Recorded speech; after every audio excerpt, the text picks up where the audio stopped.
Mari kita bersama-sama membaca kitab suci dari Efesus pasal yang kelima. Efesus pasal yang kelima, minggu lalu kita sudah berkhotbah dari bagian-bagian yang depan. Sekarang kita akan membaca bersama-sama Efesus pasal kelima. Kita membaca ayat yang ke-15 sampai dengan ayat yang ke-18. 15 sampai 18 kita membaca, buka suara bersama-sama. Efesus pasal 5 ayat 15 sampai 18. Karena itu berhati-hatilah dengan saksama bagaimana kamu hidup. Janganlah seperti orang bebal, tetapi seperti orang arif. Dan bergunakanlah waktu yang ada, karena hari-hari ini adalah jahat. Sebab itu janganlah kamu bodoh, tetapi usahakanlah supaya kamu mengerti kehendak Allah. Sampai di sini saja. Sekali lagi 15 sampai 17 semua. 1, 2, 3. Yang itu perhatikanlah dengan seksama bagaimana kamu hidup.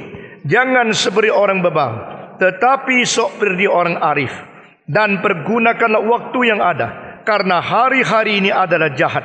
Sebab itu janganlah kamu bodoh, tetapi usahakanlah supaya kamu mengerti kehendak Tuhan. Pembacaan kitab suci sampai di sini. Mari kita berdoa sekali lagi. Tuhan, berkatilah bagian yang kami sudah baca, dan berkatilah semua yang membaca bagian ini. Berilah bijaksana dan kuasa kepada hamba-Mu yang hina ini. Juga berilah kesadaran dan pengertian kepada setiap orang yang hadir, sehingga firman yang hidup boleh menghidupkan hati kami masing-masing. Firman Tuhan yang kudus boleh membersihkan pikiran kami masing-masing. Firman Tuhan yang kekal boleh memberikan kekuatan untuk menjadikan kami orang yang bersaksi kekal bagi Tuhan.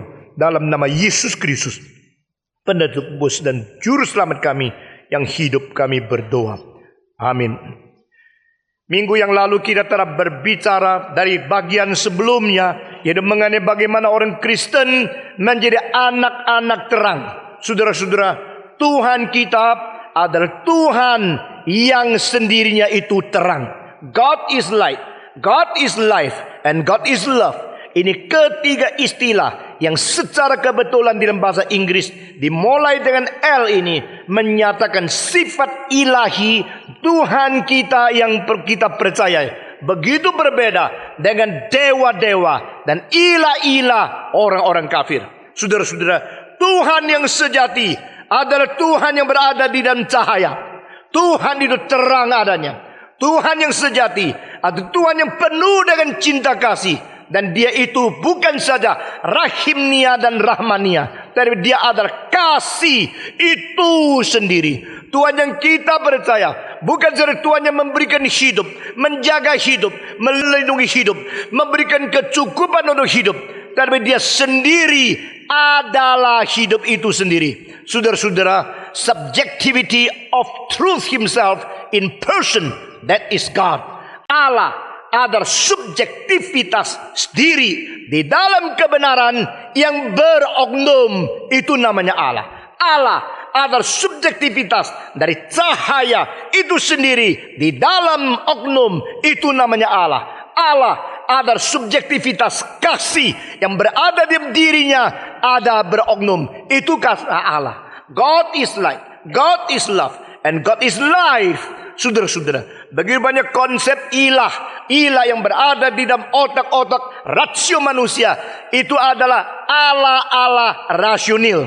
Seperti apa yang dikatakan oleh Cornelius Van Til, bahwa semenjak Aristotle sampai zaman kita, semua filosof telah membicarakan Allah menurut konsep rasio dari mereka. Maka itu bukan Allah yang sejati. Itu Allah sebagai object of human reasoning. Tetapi Allah sebenarnya ada subjektivitas dalam diri sendiri yang beroknum. Dia menciptakan rasio, maka bukan rasio yang menciptakan Tuhan. Rasio sebagai satu produksi daripada ciptaan Allah, tetapi Allah bukan sebagai satu produksi daripada rasio yang berlimitasi, yang dicipta, yang sudah tercemar. Our reasoning is created, limited, and polluted. Tidak mungkin Allah diciptakan oleh rasio manusia. Allah itu adalah terang, Allah itu adalah hidup, dan Allah itu adalah cinta kasih. Barang siapa yang hidup di dalam terang dan kasih. Dia anak-anak Allah. Saudara-saudara, dengan prinsip seperti ini saja yang kita tarik kesimpulannya melalui penguayuhan daripada inisiatif Allah, maka kita sangat gampang membedakan Allah yang sejati dan Allah yang palsu. Mungkinkah Allah menimbulkan kebencian yang tidak habis-habis? Tidak. Mungkin Allah memaukan manusia hidup yang kegelapan? Tidak. Mungkinkah Allah menjadikan manusia menjadi sesuatu oknum yang harus selalu hidup di bawah bayang-bayang kematian? Tidak. Allah adalah Allah yang membawa kita keluar dari kegelapan, masuk di dalam terang. Allah adalah Allah yang mengeluarkan kita dari bayang-bayang maut ke dalam hidup yang bermakna dan berkelimpahan. Allah adalah Allah yang membawa kita keluar daripada kebencian menuju kepada hidup yang penuh dengan kemurahan dan cinta kasih. Saudara-saudara, itulah sebab Paulus berkata, kamu yang menjadi anak-anak terang, kamu harus hidup di dalam terang. Karena Allah kita adalah Allah terang, Allah yang hidup di dalam terang, yang tidak mungkin dijangkau oleh manusia. Allah yang hidup dan tinggal di dalam terang. Dia yang telah mengeluarkan terang daripada kegelapan. Dia yang telah mempermulaan penciptaan dengan mencipta terang. Dia yang telah menjadikan diri kita anak-anak terang, karena dia mengirim Yesus anaknya ke dalam dunia. Dan Yesus berkata, I am the light of the world. Aku adalah terang dunia. Barang siapa yang mengikuti aku pasti tidak jalan di dalam kegelapan. Nah, mereka akan menemukan terang hidup. Di sini terang dan hidup itu digabungkan menjadi satu identitas yang sama. Menemukan terang hidup. The light of life is in the love of Jesus Christ. The love of God sent the only begotten Son to be the light of the world and to give life, and He Himself is the love itself. Saudara-saudara, cinta, terang, hidup, ketiga ini bersatu di dalam pribadi Kristus yang menjadi satu wujud cinta kasih Allah kepada dunia ini. Puji Tuhan, kalau kita hidup di dalam terang, maka kita hidup di dalam Tuhan. Sebagaimana di dalam 1 Yohanes pasal 4 mengatakan, barang siapa yang hidup di dalam kasih, dia hidup di dalam Tuhan. Demikian jika kita hidup di dalam terang, kita hidup di dalam Tuhan. Kita hidup di dalam hidup, kita hidup di dalam Tuhan. Karena Tuhan itu terang, Tuhan itu kasih, dan Tuhan itu hidup adanya. Minggu lalu kita telah berpikir orang yang hidup di dalam terang mempunyai pernyataan di dalam hidupnya. Dan hari ini kita akan meneruskan dengan apa yang diajarkan oleh Paulus kepada kita. Saudara-saudara, jikalau saudara membaca pasal 2 ayat 1 dari Efesus, engkau melihat Paulus berkata, sepadanlah semua kehidupan tingkah lakumu dengan anugerah yang kau terima. Berarti orang Kristen harus hidup di dalam anugerah. Dan kedua, orang Kristen harus hidup di dalam cinta kasih, di dalam kehendak Tuhan. Dan ketiga, di sini dikatakan kita hidup di dalam terang. Sesudah selesai kita membaca ayat-ayat tadi, Paulus menambah satu lagi. Dari Efesus mengajar kita hidup di dalam anugerah, hidup di dalam cinta kasih, hidup di dalam terang, dan keempat, hidup di dalam prinsip kebijakan, hidup di dalam bijaksana. Nah, saudara-saudara, istilah bijaksana menjadi salah satu aspek dari 4 aspek yang paling penting dalam kebudayaan Barat kuno. Saudara-saudara, di dalam Iliad and Odyssey yang ditulis oleh Homer, maka dia mengumpamakan keempat hal ini di dalam satu oknum yang namanya Ulysses. Nah, saudara-saudara, keempat hal menjadi 4 tiang daripada virtue, keempat tiang daripada ideal man di dalam ancient Greek philosophy. Itu adalah 4 hal. Pertama, manusia harus berbijaksana. Kedua, manusia harus berkeadilan. Ketiga, manusia harus mempunyai keberanian. Dan keempat, manusia harus bisa menahan diri.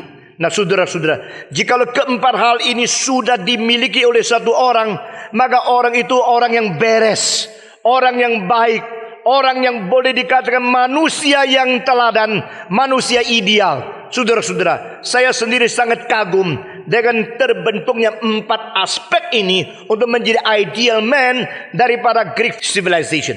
Saudara-saudara, orang kalau tidak mempunyai bijaksana akan sembarangan bekerja. Orang kalau tidak ada keadilan, memperlakukan orang lain tidak beres. Kalau orang tidak mempunyai keberanian, segala ide tidak mungkin dilaksanakan. Dan orang tidak mempunyai tahan nafsu dan kontrol sendiri, dia tak mungkin menjadi manusia yang mempunyai watak yang tinggi. Saudara-saudara, keempat hal ini semua menjadi hal yang penting di dalam sejarah Barat. Tetapi saudara-saudara sekalian, semua ini masih kurang sesuatu, yaitu apakah yang menjadi pengontrol keempat hal ini?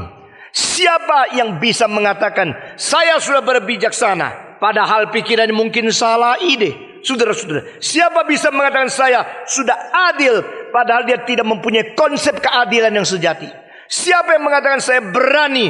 Mungkin keberanian adalah kasar dan sesuatu yang menjajah dan telah melanggarkan satu keharmonisan masyarakat. Siapa berani mengatakan aku bisa mengkontrol diri kalau pengkontrolan itu belum dicek dan diaudit oleh yang lebih tinggi? Itulah sebab Greka sama dengan semua filsafat timur adalah semua pikiran-pikiran yang tertinggi hanya merupakan semacam hasil pikiran manusia yang menganggap diri sudah menjadi final dan menjadi tertinggi kriterianya. Itu sebab Alkitab menolak semua ini. Saudara-saudara, di dalam mempelajari dan mengajar filsafat lebih daripada 30 tahun, saya berkata kepada saudara, tidak ada satu kebudayaan yang sebenarnya lebih tinggi daripada kitab suci. Pada waktu Confucius mengajar segala sesuatu, orang Tionghoa menganggap dia adalah final dan kriteria yang tertinggi, padahal dia hanya seorang dicipta.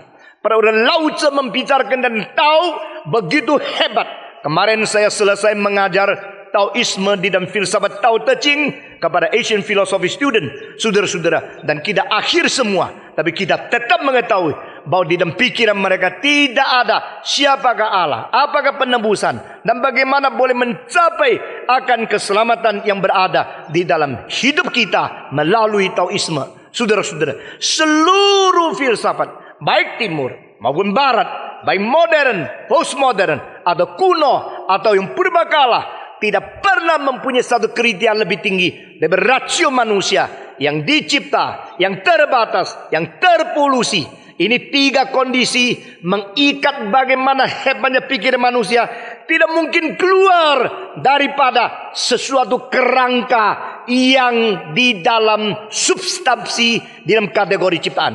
Saudara-saudara, maka kita perlu wahyu Tuhan, the revelation of God, the open system of our faith toward God and supernatural source of human being. Di situ menjadi satu-satu jawaban kepada kita.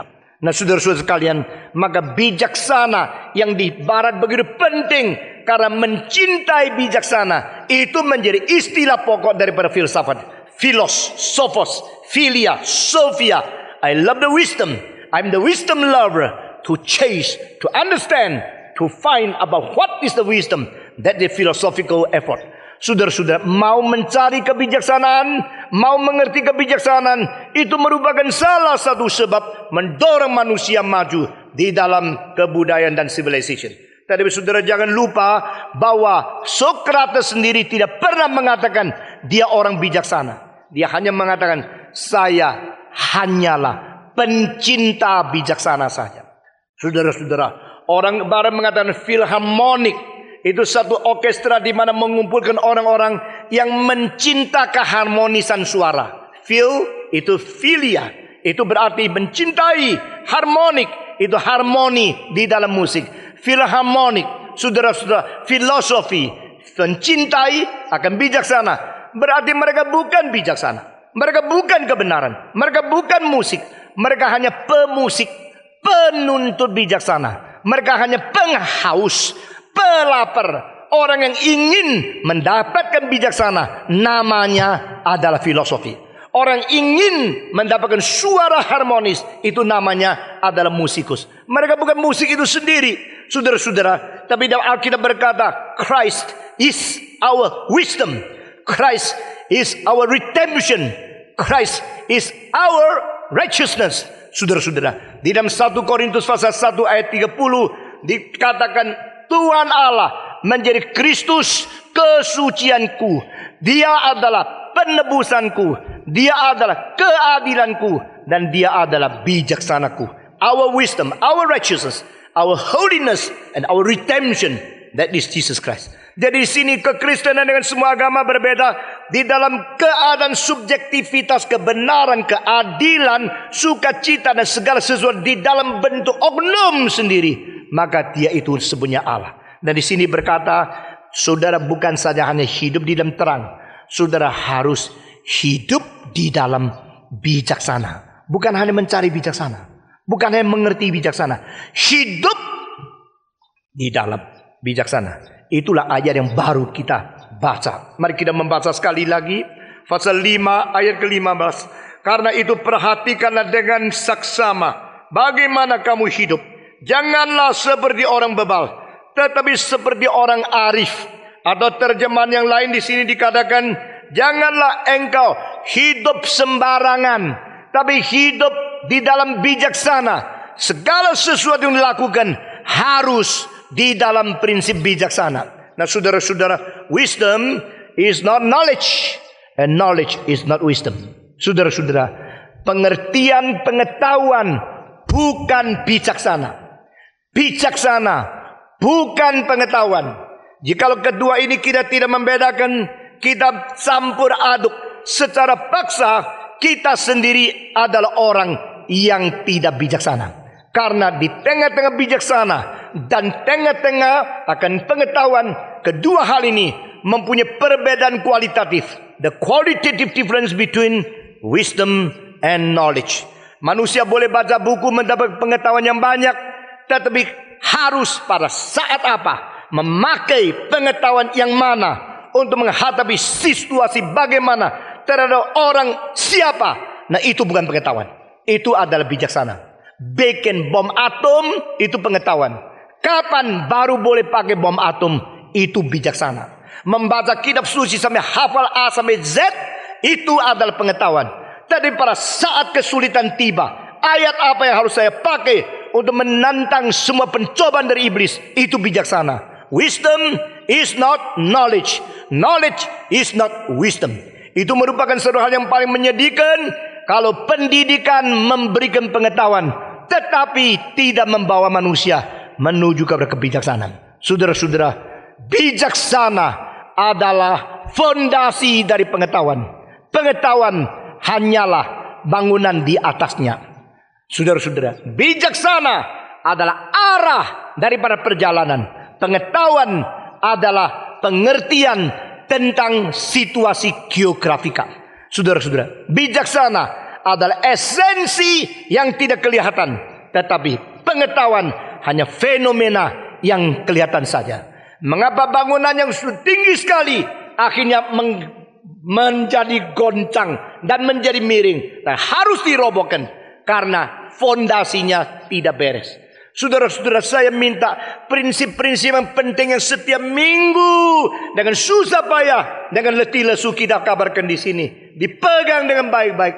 Maka engkau bukan hanya menjadi anggota gereja yang katanya setiap minggu rutin ikut kebaktian, tapi engkau menjadi seseorang yang mempunyai bijaksana surgawi untuk hidup di dunia, mempersiapkan bertemu dengan Tuhan di dalam kekekalan. Saudara-saudara, sekali lagi, wisdom is the foundation and knowledge is only a building upon them.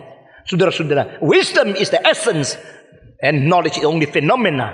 Saudara-saudara, content without direction is miserable. Dengan demikian bijaksana lebih penting daripada pengetahuan. Mengapa banyak ahli, doktor, profesor daripada pendidikan tidak bisa mendidik anaknya baik-baik? Mengapa banyak orang yang miskin, orang tidak tahu apa-apa, bisa mendidik sampai anak-anaknya semua sukses? Karena yang di situ ada pengetahuan, di sini ada bijaksana. Menjadi orang Kristen bukan sombong karena kita mengetahui begitu banyak hal melalui khotbah. Menjadi orang Kristen ada menemukan bijaksana yang tersimpan, dan bijaksana itu mempunyai sesuatu identitas aslinya, itu Tuhan Allah sendiri. Saudara-saudara, tidak salah kalau Paulus berkata, kamu jangan hidup sembarangan. Kamu jangan hidup bodoh. Karena segala tingkah laku yang kau lakukan tanpa dipimpin oleh bijaksana akan menjadikan engkau tidak berbeda dengan orang bukan Kristen. Saudara-saudara, Jakarta banyak orang Kristen yang kelakuannya lebih jelek dari orang bukan Kristen. Kita harus mengakui. Jakarta banyak orang, bukan saja Jakarta, seluruh dunia, orang yang namanya Kristen tapi hidupnya sama sekali non-Kristiani. Saudara-saudara, apa sebab?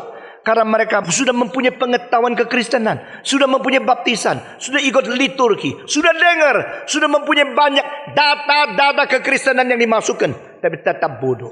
Saudara-saudara, siapa mempunyai pengetahuan lebih banyak dari komputer? Tapi saya harus katakan komputer barang yang bodoh.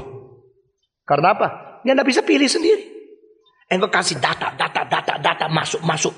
Kasih data beratusan juta ribu data informasi masuk. Sesudah di situ dia taunya mendata. Sesudah itu ya sudah. Dia tidak bisa memilih, tidak bisa mengambil keputusan karena dia ada pengetahuan di dalam, tidak ada bijaksana. Saudara-saudara. Dan kalau satu data yang salah sedikit masuk ke dalam, engkau pakai 1000 kali. Mungkinkah komputer itu karena pakai 1000 kali lalu improvisasi sendiri makin mempunyai progres kemajuan, akhirnya karena sudah sering pakai menjadi betul? Tak mungkin. Karena satu kali masuk salah, ribuan kali pakai terus salah, mengulangi kesalahan. Manusia tidak demikian. Anak kecil engkau bilang salah, besok robah. Itu namanya bijaksana. Dia bukan hanya pengumpul data, jadi kontainer itu berbeda sekali. Konten itu isinya, kontainer itu wadahnya. Tapi lebih penting dari konten dan kontainer, jadi sesuatu kekuatan yang bisa mengarahkan segala konten dan pengetahuan berdasarkan prinsip bijaksana. Ini yang dituntut. Jadi kitab suci ini kalau dibaca begitu saja gampang ya. Saya kira banyak orang mengerti kitab suci, mengertinya secara salah-salah. Banyak orang kira dia mengerti kitab suci, padahal belum mengerti. Paulus berkata, engkau menjadi orang berbijak, engkau tidak sembarang bekerja. Berarti waktu engkau memutuskan sesuatu, mesti begini atau tidak, harus kerjakan atau tidak, begini, ke kanan atau ke kiri. Saat itu bertindaklah sebagai orang yang berbijaksana. Nah, kalau saya mau memperdalam kalimat ini saja, saya mungkin hanya ayat ini perlu 1 jam. Kita sudah memakai lebih 2 tahun untuk Efesus, baru fase kelima. Saudara-saudara sekalian, mengapakah bijaksana itu bisa diperkembangkan dengan sungguh-sungguh? Karena konsep bijaksana di dalam filsafat seluruh Greka itu lain dengan Alkitab. Konsep perkembangan bijaksana di dalam perjanjian lama sama perjanjian baru itu mengalami sesuatu wahyu yang lebih tuntas, lebih sempurna lagi. Tetapi prinsip di dalam kitab suci perjanjian lama tentang bijaksana ada 3 hal. Saya sekarang akan mengatakan, what are the principle in the Old Testament to say a man is wise or not? Saudara-saudara, what is wisdom? Saudara-saudara, prinsip pertama adalah ketakutan. Mempunyai perasaan takut dan tanggung jawab kepada Allah yang Maha Tinggi. The fear of the Lord is the beginning of the wisdom. Ini tidak ada di dalam Socrates. Ini tidak ada di dalam Anaximander, Lucretius, Empedocles atau semua filosof di dalam Barat. Karena apa? Karena ini merupakan satu dasar, satu relasi dan sesuatu personal contact yang mengakibatkan seluruh hidup berbeda. Saudara-saudara, orang tidak berbijaksana bukan karena dia kurang belajar. Orang tidak berbijaksana bukan karena belum pernah sekolah di Amerika. Orang tidak berbijaksana bukan karena kurang titel. Orang tidak bijaksana karena tidak mempunyai relasi dan perasaan yang takut kepada Tuhan yang sejati. Ini pertama. The fear of the Lord is the beginning of the wisdom. Saudara-saudara, begitu banyak pikiran kita yang salah. Kita pikir kalau saya besok sudah pintar, sudah lulus dari UI, sudah dapat titel, saya menjadi orang hebat. Bukan menjadi orang hebat, mungkin menjadi orang heboh. Saudara-saudara, begitu banyak orang makin banyak pengetahuan, makin rusak, makin kaya, makin immoral, makin mempunyai kebebasan, makin liar. Karena apa? Dasarnya tidak ada fondasi takut kepada Tuhan. Apa gunanya engkau mempunyai pengetahuan banyak? Apa gunanya engkau mempunyai pendidikan yang tinggi? Apa gunanya engkau mempunyai titel yang begitu banyak? Apa gunanya engkau mempunyai uang dan kebebasan yang meluas? Jikalau hatimu tidak diikat oleh satu bibit, satu prinsip dasar, takut kepada Tuhan. Tuhan, Engkau adalah penciptaku, Engkau adalah pengasih sayangku, Engkau adalah penebusku, dan Engkau adalah yang memakai aku menjadi saksimu. Engkau adalah penghakimku. Bolehkah saya sembarangan? Tidak. Ini prinsip pertama.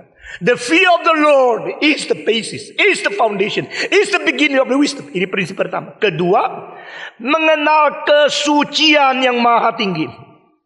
You know the holiness of the Most High. Engkau mengenalkan kesucian ilahi, mengenal kesucian Tuhan itu sendiri melalui apa? Melalui wahyunya Dia. Through the revelation of God.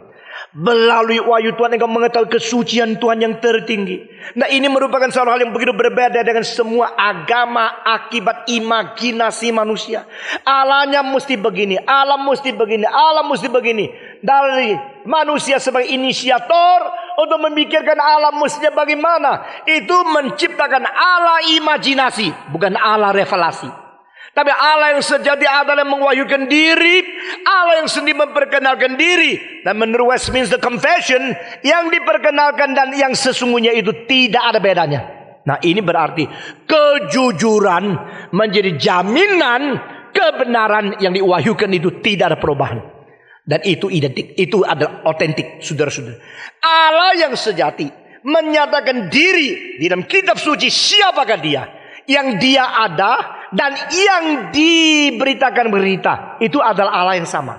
Sehingga Dia tidak menipu kita. Dia memberitakan kepada kita semua kebenaran yang sesungguhnya, dan dengan sejujur-jujurnya menyatakan kebenaran seadanya. Dengan demikian kita baru boleh mengerti siapa itu Tuhan yang sejati. Dan saudara-saudara, ini berbeda dengan Allah-Allah yang lain, yaitu tanda satu-satunya esensi kesucian. Saudara-saudara, kesucian pada diri, kasih pada yang lain. Saudara-saudara, kesucian Allah ada pada diri Allah, kasih Allah. Selain satu komunikasi antara Tritunggal, itu ekstensinya menjadi kepada orang lain. Dengan demikian, kesucian ilahi yang begitu tinggi, begitu murni, itu menjamin Allah kita Allah sejati. Allah dari agama yang lain berbeda. Semua dewa-dewa yang berada di Olympus, baik daripada Mercury, daripada Io, daripada Jupiter, daripada Mars, daripada Venus, daripada Cupid. Saudara-saudara, engkau menemukan dewa-dewa orang Greka itu saling membunuh, berkelahi, merebut istri dari anak, berzina dengan perempuan orang lain. Itu dewa-dewa yang tidak beres. Itulah sebabnya Socrates tidak mau menerima dewa-dewa itu sebagai Allah. Dia percaya pasti ada satu Allah lebih tinggi dari semua dewa. Dia tidak mau diikat oleh agama yang tidak beres. Tetapi dia sayang sekali tidak mengenal siapa Allah yang tertinggi itu. Karena Allah mewahyukan di dalam kitab suci, bukan di dalam agama-agama ciptaan manusia. Saudara-saudara, prinsip pertama, takut kepada Allah. Prinsip kedua, mengenal kesucian ilahi. Itu menjadi prinsip kedua dari bijaksana. Who is a wise man? Siapa orang bijaksana? Orang bijaksana adalah orang betul-betul mengerti dan mengenal kesucian Allah. Saudara-saudara, engkau memilih agama berdasarkan apa? Cocok untuk saya. Engkau memilih pendeta karena khotbahnya enak didengar oleh saya. Cilakalah engkau. Saudara-saudara, jangan memilih pendeta karena khotbahnya cocok dengan kemauanmu, sesuai dengan hidupmu. Kalau engkau sudah mempunyai istri 3, lalu pendeta mengatakan tidak apa-apa kok. Nah, ini pendeta baik karena cocok dengan saya. Kalau engkau boleh hidup tak karu-karuan, pendeta tak pernah menegur, engkau ini cocok dengan saya, ini dia penuh dengan cinta kasih. Saudara-saudara, cilakalah itu. Kita harus mencocokkan kita dengan kesucian Allah, bukan cari satu Allah yang cocok dengan kenajisan kita. Ini hal yang sangat penting sekali. Tapi begitu banyak orang pilih agama, pilih Allah, pilih pengkhotbah, adalah supaya Allah turun dari derajatnya sesuai dengan hidup saya yang tidak beres. Allah turun dari kesuciannya sesuai boleh hidup bersama di dalam kenajisan saya. Itu bukan Allah. Allah yang sejati, Allah yang maha suci. Suci, suci, suci. Sanctus, sanctus, sanctus. Holy, holy, holy. Itu yang mengelilingi takhta di dalam surga. ada keribiom yang mereka mengerti dan memuji muja Allah. Karena mereka tahu Allah patut dipuji. Mengapa Allah dipuji? Karena Allah suci. Allah yang tidak suci bukan Allah. Allah yang tidak suci tidak patut disembah sujud. Tidak patut dipuja-puji. Allah yang tidak suci tidak patut disebut sebagai Allah. Dan saudara-saudara, bijaksana, prinsip kedua ada mengenal kesucian Allah. Ketiga, selain kita takut kepada Tuhan dan mengenal kesuciannya, bijaksana yang tertinggi, prinsip ketiga di perjanjian lama, yaitu engkau menghindarkan diri dari segala kejahatan. Saudara-saudara, separate yourself from all kind of sin. Itu menghindarkan diri, far away, escape from sin and the influence of all wrongdoings. Dengan menjauhkan diri, melarikan diri dari segala kejahatan. Inilah orang bijaksana. Nah saudara-saudara, kalau hari ini khotbah ini banyak yang kau lupa, paling sedikit 3 prinsip ini kau ingat. Menjadi orang bijaksana supaya saya tidak hidup salah, tidak bertingkah laku tidak beres. 3 prinsip: takut kepada Tuhan, mengenal kesuciannya, dan jauhkan diri daripada segala dosa dan kejahatan. Semua 1, 2, 3.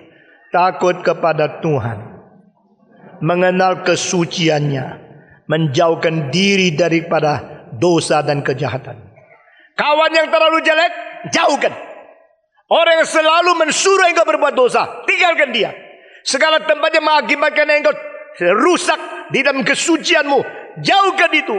Tempat-tempat yang tidak baik, pergi dari sana. Saudara-saudara, sampai engkau sudah mempunyai satu fondasi iman, karakter, dan hidup Kristian yang kuat, lalu engkau dengan apa yang menjadi cinta kasih di dalam Tuhan yang diperkembangkan menjadi bijaksana perjanjian baru, engkau kembali untuk apa? Bukan kembali untuk hidup dosa, kembali untuk menegur, mencintai, dan menyenangkan mereka keluar. Saudara-saudara, tidak ada kitab yang lebih lengkap, lebih sempurna dari kitab suci. Mengenai bijaksana dalam perjanjian baru, hari ini saya tidak katakan.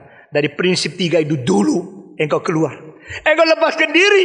Karena takut kepada Tuhan, saya tidak boleh kerjakan.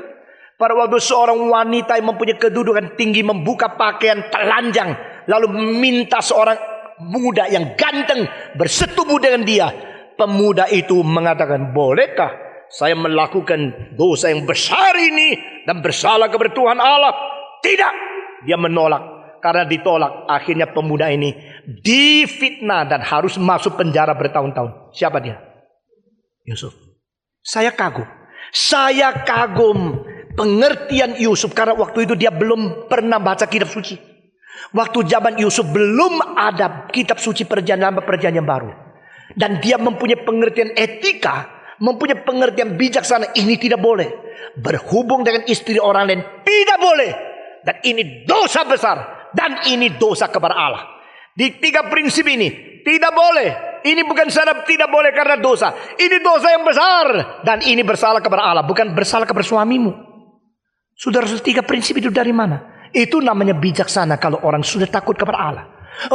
Alkitab tidak katakan tidak boleh judi kok. Puji Tuhan, lupa tulis. Maka engkau berjudi. Saya bilang Alkitab juga tidak tulis tidak boleh bunuh diri. Silakan bunuh dong. Jangan dong. Jadi saudara mau hidup seenak sendiri, cari-cari yang tidak di Alkitab. Kongfucu mengatakan, buanglah segala bijaksana palsu, buanglah segala kesucian pengkultusan palsu, maka manusia akan dengan sendirinya makin baik dan hidup di dalam dunia ini makin baik. Tapi banyak pemalsuan, saudara-saudara. Berkali-kali saya berkata, tempat yang paling tidak menjalankan keadilan adalah pengadilan tinggi. Karena apa? Makin tingginya taktik hukum, makin pintarnya manusia mencari selang untuk melanggar hukum supaya tidak dihukum. Itu namanya double ahli hukum. Makin pintar secara tidak murni, makin dilawan dengan kepintaran yang tidak murni. Karena tidak takut kepada Tuhan. Takut kepada Tuhan, mengenal kesuciannya, serta menjauhkan diri dari segala kejahatan. Itu bijaksana. Paulus berkata, engkau harus bertindak tanduk, engkau harus berkelakuan, engkau harus mengerjakan segala sesuatu di dalam bijaksana. Jangan mengerjakan segala sesuatu di dalam kebodohan. Maka ayat Indonesia diterjemahkan, jangan menjadi manusia bebal, tapi menjadi manusia yang berpengertian dan arif. Saudara-saudara, arif bukan taktik seenaknya untuk memenangkan diri. Saya menyesal di dalam sejarah Tionghoa, istilah bijaksana sama istilah sebenarnya banyak taktik itu sudah mempunyai konsep yang identik. Jadi orang ini banyak bijaksana, artinya orang ini taktiknya hebat sekali. Tapi diam kitab suci beda. Orang ini berbijaksana, berarti orang ini takut kepada Tuhan. Karena takut kepada Tuhan, tidak berani sembarangan. Di dalam buku Chan Quoch ada satu cerita kiasan yang mengatakan seorang di tengah-tengah musim panas sekali dengan kawannya melewati satu sebidang tanah. Waktu dia aus sekali. Pada saat itu dia melihat ada semangka di pinggirnya. Enak sekali. Besar sekali. Dan dia mengatakan, ayo mari kita makan semangka yuk. Kenapa makan semangka? Ini kan bukan punya kamu. Dijawab, ya ini kan zaman krisis. Kacau balau. Banyak mengungsi ke Batam, ke Singapura dan ke Bali. Jadi tanah ini milik siapa kan tidak tahu. Tanah ini tidak ada pemiliknya. Karena tanah ini tidak ada pemilik, mari kita di dalam keausan begini ambil semangka makan. Tidak ada orang yang lihat. Dijawab yang satu mengatakan, tanah ini meskipun tidak ada pemilik, hatiku ada pemilik. Aku tidak boleh sembarangan ambil barang orang lain. Itu satu cerita kiasan yang sangat baik. Kuatian wujud, usin yuju. Kalau tanah ini tidak ada pemilik, enggak boleh sembarangan. Seperti apa yang dikerjakan oleh orang-orang yang dulu hebat, sekarang sudah seperti itu binatang yang liar. Yang dikerjakan oleh orang dulu seperti orang-orang pahlawan, sekarang sudah menjadi pengacau, saudara-saudara. Karena di hatinya tidak ada Tuhan. Engkau tidak boleh. Engkau harus mengerjakan segala sesuatu. Seperti apa dikatakan Kolose, kerjakan segala sesuatu untuk dilihat oleh Tuhan, meskipun manusia tidak tahu. Karena engkau bukan hidup bagi manusia. Engkau hidup bagi Tuhan. Orang yang menyerahkan diri dalam kem-kem, aku mau hidup bagi Tuhan. Biar mengerti, hidup bagi Tuhan berarti bertanggung jawab langsung kepada Tuhan. Yang sedang melihat di dalam segala sesuatu, meskipun orang lain tidak mengerti dan tidak lihat. Saudara-saudara sekalian, engkau harus hidup dan melakukan segala sesuatu bukan sembarangan. Engkau lakukan segala sesuatu dengan bijaksana, karena engkau tidak boleh seperti orang bebal. Ini adalah ayat yang kita baca. Kita teruskan lagi saudara-saudara. Semua membaca dengan ayat selanjutnya. Efesus pasal ke-5. Kita membaca sekarang ayat ke-15. Baca dulu sambung dengan ayat 16. Karena itu perhatikanlah dengan saksama, atau hati-hatilah bekerja segala sesuatu. Bagaimana kamu hidup? Jangan seperti orang bebal, tetapi seperti orang arif. Ayat 16 semua membaca. 1, 2, 3. Dan pergunakan waktu yang ada, karena hati-hati ini adalah jahat. Nah saudara-saudara, ini adalah satu ayat yang dari dulu kecil saya terus baca tidak mengerti. Karena di sini menggabungkan kedua hal yang sama sekali tidak ada hubungannya. Baik-baik menggunakan waktumu, baik-baik menyayangi akan kesempatan yang ada padamu, baik-baik memakai waktu di dalam hidupmu. Sebab zaman sekarang itu jahat. Loh, saya pikir zaman jahat boleh pakai waktu baik-baik. Kalau zamannya baik sembarangan buang waktu boleh. Ini apa artinya ini? Mengapakah moral dan waktu itu selalu digabung dalam kitab suci? Sudah ini bukan pertama kali. Di dalam Mazmur 90 muncul satu kali. Di dalam sini muncul satu kali lagi. Di dalam Kolose muncul satu kali lagi. Jadi 3 hal yang digabung. Waktu, moral, bijaksana. Bijaksana, moral, waktu. Kenapa waktu dan bijaksana harus ada kaitan di dalam kitab suci? Kenapa bijaksana sama etika ada kaitan di dalam kitab suci? Mengapa ketiga hal ini harus mempunyai relasi satu dengan lain? Ini menjadi satu daya tarik yang membuat saya terus memikir, bertahun-tahun memikir. Akhirnya saya mendapatkan jawaban yang betul-betul memuaskan. Dan betul-betul saya kagum sekali. Hal di dalam firman Tuhan kita mendapatkan kaitan semacam demikian. Saudara-saudara, pengertian sesungguhnya ada pengertian integratif. Di dalam pendidikan sekolah teologi kita mengajar bagaimana integratif. Bukan data, informasi yang diterima saja. Pengertian daripada informatif, itu pengertian yang paling level yang paling rendah. Pengertian integratif lah akhirnya menjadi sesuatu surpass, melampaui dan memberikan sumbangsi. Itu adalah pengertian yang paling tinggi. Saudara-saudara, kitab suci menuntut kita membacanya, bukan hanya baca. Nah, saya sudah baca. Mau kita mengerti secara integratif, akhirnya menemukan unsur-unsur, prinsip-prinsip dan rahasia-rahasia kekekalan Tuhan di dalam sejarah ini. Saudara-saudara sekalian, mengapa waktu sama etika, sama bijaksana itu digabungkan menjadi satu? Saudara-saudara, orang yang bodoh adalah orang yang dengan etika tidak beres membuang waktu dan mencatat rekor di dalam waktu yang dimiliki sebagai konten hidup. Ini kalimat kesimpulan. Orang bijaksana adalah orang yang memakai bijaksana kekekalan untuk beretika suci untuk mencatat rekor di dalam waktu. Dengan demikian, ketiga hal kalau digabung menjadi satu, kita akan membawa apa yang kita kerjakan dalam sejarah ini menuju kepada hidup kekekalan di surga. Apa yang kita siapkan, apa yang kita kerjakan, apa yang kita lakukan, semua akan dicatat, dan catatan itu berada di dalam tinta dan sesuatu pena dan kertas yang tidak mungkin dihapus lagi. Itu sebab kita melihat segala sesuatu daripada rencana kekekalan Tuhan. Dari situ untuk mendapatkan kekuatan mengadjust, untuk merubah cara kita hidup di dalam dunia yang sementara ini. Kalau kita tidak mengerti ini, maka kita akan jerumus seperti pikiran yang bodoh dari orang-orang eksistensialis. Filosof-filosof eksistensialis seperti Jean-Paul Sartre dari para Perancis mengatakan tidak ada kekekalan, hanya ada sementara. Mari kita tangkap waktu ini, kita sebebas mungkin mengerjakan segala sesuatu. Eksistensi. Orang seperti begini bisa mendapatkan Nobel Prize, tapi dia tolak. Kenapa dia tolak? Karena dia mau konsisten dengan ajaran dia. Value is created by yourself, never determined by others. Maka kalau saya pergi mengambil Nobel Prize, meskipun saya dapat uang yang banyak sekali, berarti saya mengaku saya punya nilai ditetapkan oleh orang lain. Maka pada waktu ditanya, are you going to receive your prize? No, I'm not going. Because I should be honest to myself. My value is determined by myself, not my Nobel Prize committee. Saya kagum, dia konsisten. Konsistennya saya kagum. Tapi saya tidak berarti menerima ajaran dia. Saudara, jikalau nilai ditetap oleh dirimu sendiri, berarti engkau sedang berperan sebagai Tuhan Allah. Itu salah. Dan jikalau anggap dirimu Allah, berarti engkau tidak mengaku ada Allah yang sejati. Jikalau anggap sementara ini adalah mutlak, berarti tidak percaya kekekalan. Kalau demikian, hidupmu pasti tidak ada pengarah dari atas yang lebih tinggi. Kembali kepada Greka, bijaksana finalnya di sini.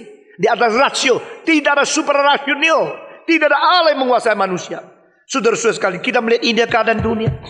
Dan di sini Paulus berkata tidak. Engkau selain harus berbijaksana, engkau harus baik-baik memakai waktumu. Waktu itu bagaimana dipakai sih? Saudara-saudara, herannya ada orang hidup 50 tahun, pengaruhnya beribu-ribu tahun diingat terus. Ada orang yang hidupnya berpuluh-puluh tahun, panjang sekali. Akhirnya setelah mati tidak ada orang ingat dia. Saudara, kenapa? Karena dia tidak bisa menggabungkan kekekalan, kesementaran, bijaksana, etika, dan penggunaan waktu sebagai kunci untuk membawa kesementaran kepada kekekalan. Saudara-saudara, kemarin saya rapat dengan orang-orang STEMI di Singapura. Dan saya berkata kepada dia, 3 macam orang. Orang pertama, yaitu pada waktu orang-orang paling penting sudah mati, dia masih belum pernah tahu ada orang itu dan pentingnya apa. Itu orang paling bodoh. Kedua, orang penting hidup dan dia tahu itu penting. Dan dia mengambil kesempatan mendapatkan bijaksana dari orang penting yang masih hidup. Itu orang pintar. Tapi orang lebih pintar adalah orang yang bisa menemukan dari anak-anak kecil. Ini besok akan menjadi orang penting dia secara akan datang. Itu orang pintar. 3 macam manusia. Macam manusia yang paling rendah adalah tidak pernah tahu apa itu penting, tidak penting. Orang paling penting mati. Oh, dia pernah hidupnya. Namanya siapa sih? He lost opportunity. Orang yang mengetahui siapa penting dan dia mengetahui bagaimana menggunakan waktu dia masih mungkin ada untuk menerima bijaksana dari orang penting. Itu orang pintar. Tapi orang paling pintar adalah dari pasir menemukan berlian. Dari anak kecil orang miskin menemukan jenius. Dari orang yang masih ingusan menemukan inilah orang yang besok menggoncangkan dunia. Itu orang paling pintar. Saudara, engkau macam apa? Ini semua dikait dengan satu. Bagaimana di waktu yang sementara melihat kekekalan. Bagaimana di waktu yang belum datang sudah menemukan sesuatu. Pada waktu seorang anak kecil dibawa ke Wolfgang Amadeus Mozart main piano, suruh dia dengar. Hari itu Mozart sudah sangat capek. Dia bilang, mungkin tidak, saya tidak mau dengar. Please listen to this boy. Coba dengar sebentar. Oke. Saya kasih 5 menit. Mozart duduk di sana. Anak kecil itu main piano. Waktu dia main, Mozart tadinya sudah ngantuk, sekarang jadi bangun. Dia dengar selesai. Stop. Lalu dia mengatakan sekali kalimat. Semua dengar. Besok yang mengacaukan dunia, yang menggoncangkan sejarah musik, anak ini. Itu Ludwig von Beethoven. Saudara-saudara. Hanya telinga Mozart yang bisa membedakan who is genius, who will be key leader, who will be the influencing figure. Saudara-saudara. Dia menemukan. Kalimat itu katakan, kalau Beethoven tidak jadi, ya Mozart ikut bodoh bukan? Tapi justru tidak, karena telinganya terlalu tajam. Saudara-saudara, saya harap yang ikut kebaktian di sini menjadi orang-orang yang telinganya tajam. Bisa mendengarkan rencana, prinsip, dan bijaksana surgawi. Kalau engkau datang sini hanya untuk, ya semua orang Kristen mesti ke gereja. Saya sudah ke gereja juga lah. Ya sudah. Saya kira sangat sayang sekali. Engkau tidak dapat apa-apa. Kalau engkau bilang saya datang sini karena di sini ada beberapa orang kaya. Saya bisa bergaul sama mereka. Supaya perdagangan saya maju. Goblok loh saudara-saudara. Kalau engkau datang sini, wah di sini banyak. Maka mau cari calon istri lebih banyak kesempatan. Karena banyak orang di sini. Saudara-saudara, tidak ada gunanya. Tapi kalau di sini engkau menemukan prinsip-prinsip bijaksana surgawi, mengkoreksi hidupmu, saya berkata syukurlah gereja ini telah mencapai salah satu tujuan didirikan. Saudara-saudara, puji Tuhan. Kiranya Tuhan memberkati kita masing-masing. Setelah engkau mengetahui bijaksana surgawi yang kekal, lalu menjadi satu prinsip untuk membenahi hidupmu yang sementara. Ini ayat menjadi ayat penting bagimu. Paulus berkata di sini, cintailah, sayangilah waktu yang ada padamu. Padahal di dalam Gerikanya artinya lain. Arti di dalam Gerika boleh diterjemahkan sebagai tebuslah dan ambil kembalilah kesempatan-kesempatan yang sudah hilang pada saat ini. Saudara-saudara, istilah sayangilah akan waktumu, bahasa Gerika adalah exagoraza. Exagoraza berarti menebus kembali. Menebus kembali seperti barang yang terlalu murah ditaruh di dalam pegadaian. Sekarang tidak boleh membiarkan waktu itu lewat deadline lalu hilang. Tebus kembali. Itu artinya. Exagoraza berarti engkau mengetahui nilai dan tidak mau membuang nilai di dalam keadaan yang tidak bernilai. Itu exagoraza. Saudara-saudara tahu tidak, selama engkau hidup sudah begitu banyak kesempatan yang engkau hilang. Dan engkau masih menganggap diri sudah terlalu capek di dalam keadaan yang tidak beres. Exagoraza berarti dengan bijaksana ayat sebelumnya, lalu mencampuri ke dalam waktu sekarang dengan penglihatan kekekalan rencana Allah dan kesementara akan lewat, cepat-cepat menebus kembali. You still have time? If you still have time, please redeem the opportunity which lost already. Kalau engkau masih ada kesempatan, masih ada waktu, cepat-cepat menebus kembali kesempatan yang hilang. Saudara-saudara, saya kadang-kadang tidak mengerti. Banyak hal yang saya tidak mengerti. Misalnya, Johann Sebastian Bach, anaknya 18. Dan George Friedrich Handel tidak nikah dan tidak ada anak. Mestinya banyak waktu mana ya? Orang yang nikah anak 18, tidak ada waktu. Banyak ibu baru satu anak sudah repot. Dari pagi sampai malam. Tidak ikut kebaktian doa. Tidak mau ikut kebaktian PA. Tidak mau ikut kuliah. Karena apa? Melayani anak. Siapa kasih tahu engkau kalau ada anak tidak boleh ikut kebaktian seperti ini? Siapa kasih tahu engkau sudah anak boleh semua tidak kerjakan? Engkau telah menjadikan anakmu itu Allahmu. Pada satu Allah ambil anakmu baru kapok kamu. Dengar kalimat ini baik-baik.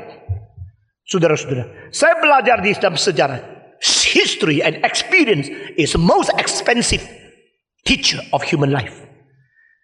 Johann Sebastian Bach 18 anak. Apakah itu menghambat dia menjadi seorang komponis yang rajin? Tidak. Anaknya rame-rame kacau sini lari-lari. Dia tetap tulis musik. Tidak pernah berhenti. Dan saya mau tanya.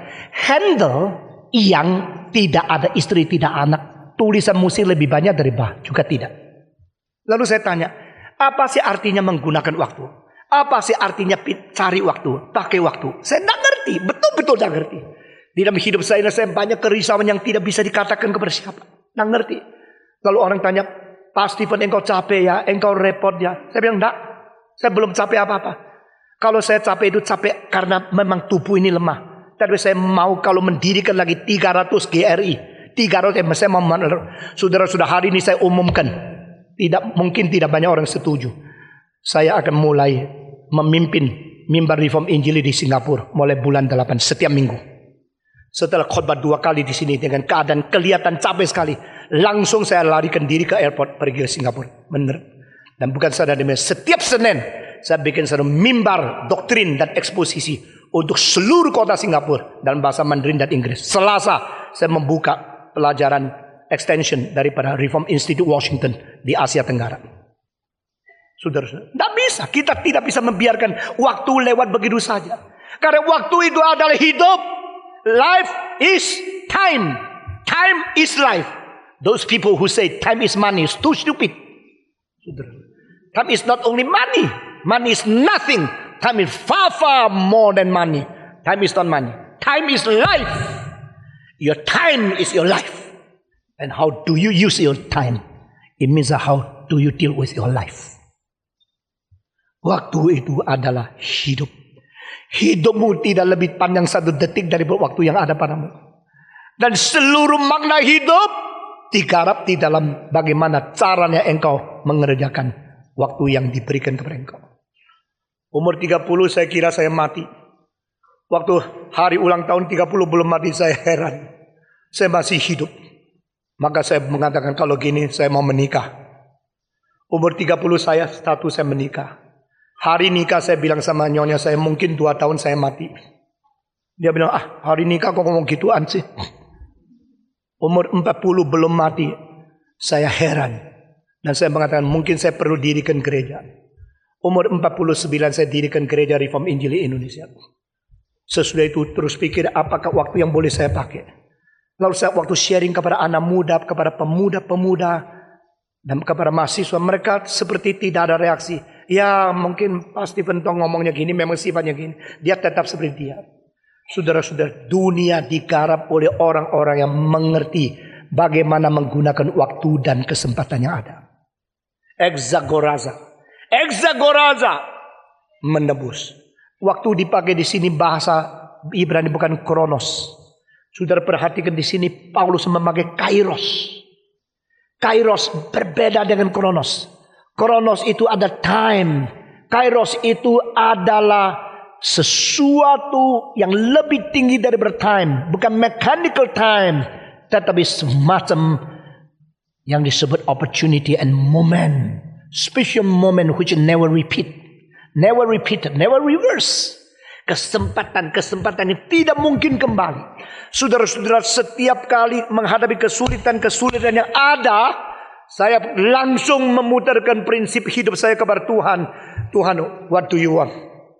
Saudara-saudara, waktu ada pertikaian, perselisihan, kekacauan, kesulitan, saya tidak mengatakan ini salah, itu salah. Tidak ada gunanya. Tidak habis-habis kita bicara tentang manusia.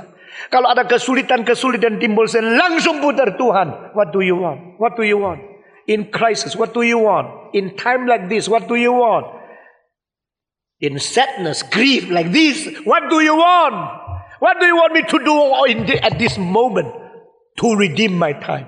Saudara-saudara, setiap kali kita harus mengetahui ada rencana Allah yang kekal di dalam kekekalan. Belum digarap di dalam kesementaran. Perlu kita mengambil bijaksana surgawi untuk menangkap saat itu. Karena kesempatan itu tidak kembali lagi. Saudara-saudara, kesempatan sering tidak kembali lagi. Kalau tahun 57, tanggal 1 bulan 9, hari itu saya tidak berdiri ke depan. Saya tidak tahu sekarang di mana. Hari itu saya mendengar air mata memenuhi seluruh baju di depan. Saya mengatakan, Tuhan, seumur hidup saya menjadi hamba-Mu. Maka saudara melihat seorang Stephen Tong yang kerja seperti ini. Kalau pada tahun tertentu lagi, saya tidak mengatakan saya akan buka ini, mengerjakan itu. Meskipun susah payah, saya tidak tahu apa yang terjadi hari ini. Saya ingat jelas sekali pada waktu saya sesudah pulang dari Washington DC. Sebelum naik kapal terbang, seorang berkata kepada saya, dia adalah seorang daripada Science Center of United States Government, Federal Government, Dr. Marshall. Dia mengatakan, Stephen Tong, you should know this is the biggest gathering of Chinese church in Washington in history. 1,500 people listen to you. Never happened. Saya bilang, praise God. Saya naik kapal terbang, British Airways, bawa saya dari New York ke London. Di tengah-tengah jalan, 3 jam setengah, tidak bisa tidur. Dan waktu itu saya mengetahui, Tuhan mau saya kembali ke Washington. Tuhan, saya kembali ke Washington. Saya sekarang berada di Atlantic Ocean. Berada di 35.000 kaki di atas angkasa. Bagaimana saya kembali lagi? Suruh pilot balik, tidak mungkin dong. Sampai di London, itu cuma connecting flight. Terbang lagi 17 jam. Sampai di Jakarta. Sampai di Jakarta, pergi lagi travel bureau. Beli tiket, kembali ke Washington lagi.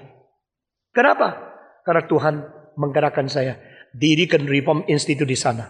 Untuk melatih postgraduate study students. Untuk mempersiapkan mereka untuk abad ke-21. Penginjilan di Tiongkok. Saya kumpul dengan beberapa orang berdoa sesudah saya pergi lagi naik kapal terbang.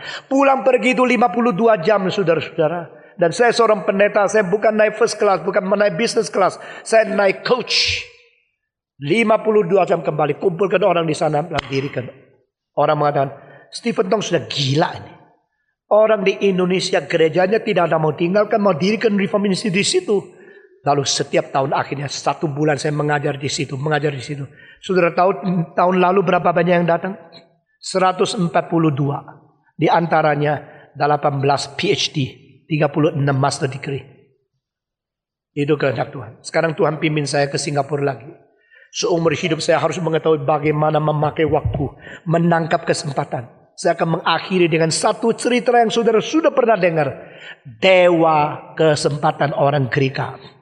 Dia adalah dewa yang mempunyai bentuk tubuh yang lain. Kepala botak di depan, tetapi rambutnya banyak di belakang.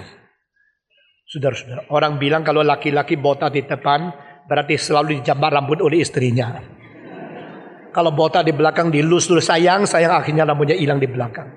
Ada juga orang bilang kalau rambut botak di depan orang pinter. Kalau orang belakang botak itu pemikir. Kalau botak belakang dan pinter, dia pikir dia pinter. Saudara-saudara, dewa orang Greka, botak di depan, rambut penuh di belakang, dan seluruh badannya licin sekali, dan kedua kakinya ada sayap. 2 wings di kakinya. Maka waktu dia lari, cepat sekali. Karena kaki ada sayap kok. Bukan di sini ada sayap. Kaki ada sayap, larinya cepat sekali. Maka kalau dewa itu datang dari depan, saudara-saudara, maaf, depannya rambut banyak, belakangnya botak ya, terbalik. Itu sebab kalau dia datang dari jauh, engkau lihat, ini rambutnya banyak, ini dewa, kakinya ada sayap, ini. Tapi cepat sekali, waktu dia datang dari depan menuju kepada engkau harus cepat-cepat tangkap dia, langsung kena rambut, langsung dia tidak bisa pergi. Itu namanya ambil kesempatan. Tetapi kalau dia datang, engkau cuma lihat-lihat gini. Itu dewa kesempatan. Ayo cari. Engkau lari. Sesudah engkau kejar dia, tidak bisa kejar. Karena kakinya ada sayap. Kakimu ada sepatu. Dia ada sayap. Engkau berat, dia ada yang engkau tidak bisa. Kalau sampai engkau mungkin lebih cepat dari dia, ketemu dia, engkau menangkap dia, juga tidak bisa. Karena belakangnya licin. Saudara-saudara. Ini satu kiasan yang baik sekali. Saya tanya kepada engkau. Pagi ini. Seumur hidup, sudah berapa banyak kesempatan yang kau hilang? Sudah banyak waktu yang kau buang. Sudah berapa banyak tahun-tahun yang indah, yang never come back, yang kau buang. John Stott menjelaskan hal ini, dia mengutip satu hal. Dia mengatakan pada tahun 1734 yang mengakibat satu Great Awakening di New England, dipimpin oleh seorang bernama Jonathan Edwards.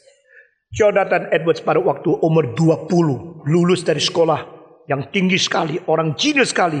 Dia menulis di dalam catatan harian beberapa puluh butir yang disebut resolution. Dia mengambil keputusan di dalam poin yang ke-70 terdapat satu kalimat. Saya berjanji seumur hidup tidak buang waktu saya. Saya berjanji setiap detik, setiap menit, setiap hari bertanggung jawab kepada Tuhan. Mari kita berdiri dan berdoa. Bapa terima kasih. Bapa terima kasih. Bapa di dalam surga, beri terima kasih. Mari kita berdoa. Berdoa minta Tuhan mengampuni. Berdoa kiranya Tuhan menyadarkan kembali.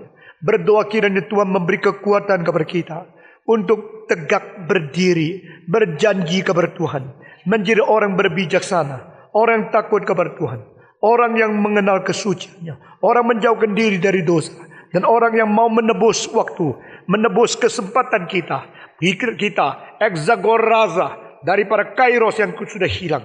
Biar kita kembali kepada Tuhan dengan keputusan pada pagi ini di hadapan Tuhan. Mari kita berdoa bersama-sama. Semua buka suara, semua berdoa.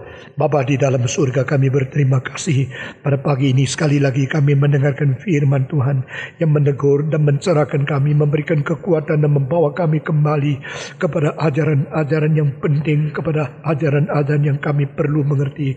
Kami berdoa kiranya Engkau sendiri tidak meninggalkan kami, tidak membuang kami. Pakailah kami Tuhan menjadi orang yang takut kepada Tuhan, menjadi orang yang sungguh-sungguh menjalankan kesucian, dan menjadi orang yang sungguh-sungguh hidup di dalam bijaksana, di mana kami boleh menjauhkan diri dari segala kejahatan dan dosa, dan kami boleh memuliakan nama Tuhan dengan etika yang baik, setelah menebus akan segala kesempatan yang hilang di dalam kurungan waktu. Dengar doa kami Tuhan, kami serahkan semua ini ke dalam tangan Tuhan, demi nama Yesus Kristus penebus dan juru selamat kami yang hidup. Amin.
Tuhan.